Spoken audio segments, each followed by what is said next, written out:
që ne kërkojmë, si me thonë, pjesëmarrjen e muslimanëve nivele pak më të larta, ne kërkojmë që muslimanët kenë dikush i cili mbron interesat e tyne, kërkon drejtat e tyne, ama krejt kjo përmes... Ose është zëni i tyre. Po, është zëni i tyne, po.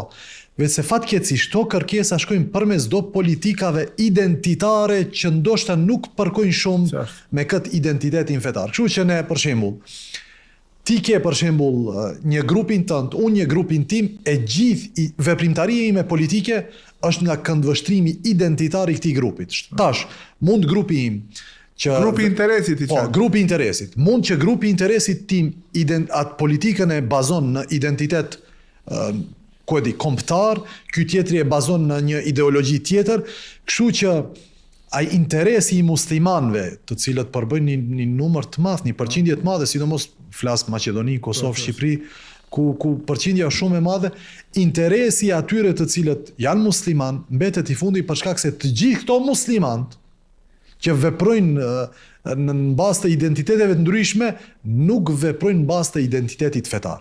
Veprimtaria ime është nacionaliste, veprimtaria ati është diçka tjetër. Kështu që kërkesat e tyne nuk përkojnë me nevojat e popullit se ai nuk e sheh atë si çështje prioritare. Shpesh, subhanallah, ne shohim që madje disa i cili emrin e ka Ali edhe filan, ai turprohet, Abdullah, Muhammed, ai tjetë, turprohet të identifikohet që është musliman. Ndoshta për Bajram e bën një urim, thjesht nuk e di pse. Kur vjen puna me paraqitje e tij publike, i akuzon musliman se ato në kinë se janë fajtor për disa probleme që i kanë disa politikanë bashkëror, që i kanë arrestuar ato liderët e UÇK-s. Ne dusim Allahun që Allah t'i liron sa më shpejt. E dimi se lufta e UÇK-s ka qenë luftë e drejtë, por ku e merr atë guximin otomanat me i fajsu për gjendjen tonë. Allah, vallahi. Është si një lloj, se di si të quajë, a mungesë të inteligjencës, a mungesë të analizës së shëndosha. Unë ndonjëherë apo do të shëllim keq. Nënçmimi i vazhdueshëm i inteligjencës njerëzve bie deri tek këto deklarata, e kupton? Nënçmon njerëzit se s'kan inteligjencë, flit çka dush, fund bien kështu, fajet i kanë këto për këtë, e kupton? Dikush ka jetuar para 200 vjetëve, fajet i ka për gjendjen tonë. Po përfaqësimi i muslimanëve fatkeqësisht, unë flas kuptohet që dini Allahu te bareke ve teala prek gjitha rrafshet e jetës. Sigurisht. E kuptohet që këta musliman të cilët na përfaqësojnë neve, përfaqësojnë pjesë të interesave tona. Mirë, po jo në emër tonë. Ai ka atë grupin e interesit ose grupin identitet, agjendën e vet, punon brenda asaj agjendës. Fatkeqësisht ne e dimë që në vendin tonë gati se politika nuk është ideologjike. Ne e dimë që tek ne ka mundësi që të ndodh një koalicion të dy partive me ideologji kontradiktore. Këto mos them ekstremin e djathtë, kjo e majtës krejtësisht, kjo e djathës, këto vinë dhe bëjnë një koalicion për qeverisë. E kupton? Që tregon që politika nuk është e bazuar në ideologji, politika është e bazuar në disa interesat përbashkëta që i kanë do grupet caktuar. Po, darja e tallit, po. Kjo është kjo është jemi, mos u përzi. Ndonjëherë i hudhim pak atë diplomacin kur i cilësojmë realitetin, e dim ku jetojmë.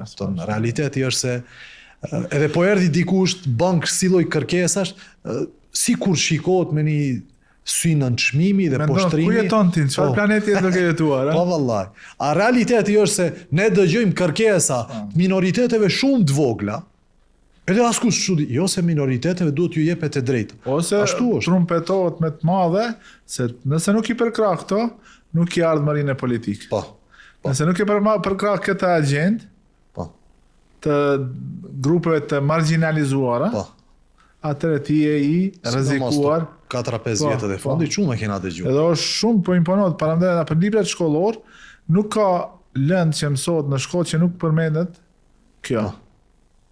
E ti vetë ki vërej, ndoshta shumica e produksionit të Hollywoodit apo të perëndimit tashmë, pa tjetër në çdo film, çdo serial me ka një personalitet i cili është i grupit të marginalizuar, mos ta emërojmë se ne bëjmë mos ta. Po na ofendon. Po na ofendon. Ato neve ku na ofendojnë, ne nuk duhet të. Është interesante se ne nuk guxojmë ta shprehim qëndrimin ton ndaj një grupi i cili jo se Po, ai mund të jetë i marginalizuar. Mirë, po përqindja e tyre e vërtet gjithmonë fryhet. Përqindja ose prezenca e tyre që ne jemi gjithkund, kjo si me thonë njerëzit janë gjithkund. Po njerëzit janë gjithkund. Tek ne çdo lloj devimi moral, çdo lloj mendimi ekziston tek njerëzit. Ne nuk e mohojmë këtë gjë. Megjithatë, prej do me thonë të drejtës së shumicës është që mos t'i imponohen asaj politika dhe këndvështrime, bot kuptime të një pakicës tepër të vogël në shoqëri. E ne musliman, shoqërinë tonë, nëse nuk përbëjmë shumicë, Maqedoni ndoshta nuk jemi shumicë, megjithatë jemi përqindje e madhe, mos them gjysmë e popullatës. Edhe prapë gjejmë bitë tonë, si thonë arab, min beni gjildetina, të cilët turprohen nga ky identifikim, madje turprohet një urrim Bajramit, a thot